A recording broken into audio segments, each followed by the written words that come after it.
In this video, we're going to talk about hyperlinks. Hyperlinks can be used to launch your email program and link to a specific email address. We can also use it to launch a website and connect to other workbooks. If you're entering something like an email address or a website, Excel will actually create the hyperlink for you and you don't really have to do anything. So I'm going to do that here in cell B3. I'm going to type this in. Now when I press enter, it will enter the hyperlink. The same thing will happen when I put in a website address.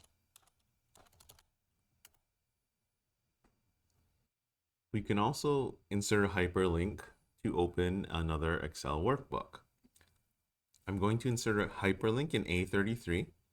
So I'm going to go up to the insert menu and then look for the links group and click on link. Now, what I want to go to is this first option, existing file or web page. As you can see, it goes to the folder where I had this file in. Now, if you don't see the file you're looking for, you can actually go to recent files and it will have more of the files you've opened. Now, I'm going to choose expenses. Now, before I do this, I can actually do a screen tip.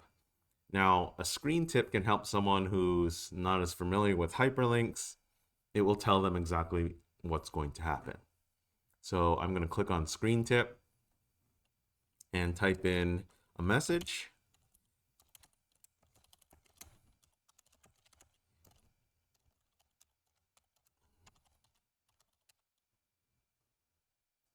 And once I'm done with that, I'm going to click OK and click OK one more time. Now I have the underline there. If I point at it, the screen tip pops up to tell you exactly what's going to happen if you click on it. And it opens up the expenses worksheet. Now we're going to do this last one by keyboard shortcut. So I'm going to click on 2023 sales. We're on 2024. I'm going to link to the previous year. To do this, I'm going to press Control K and then select 2023 and then click OK. You can also create a hyperlink to a section in your document.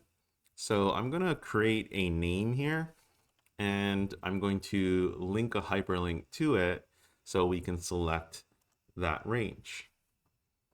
So I'm going to highlight total through the last total in December.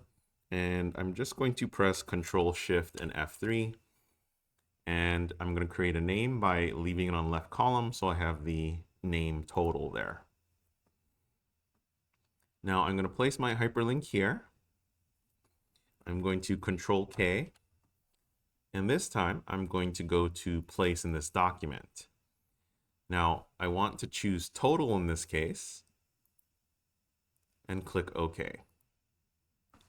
Now with that hyperlink, I can click on the link I've created and it selects the total row.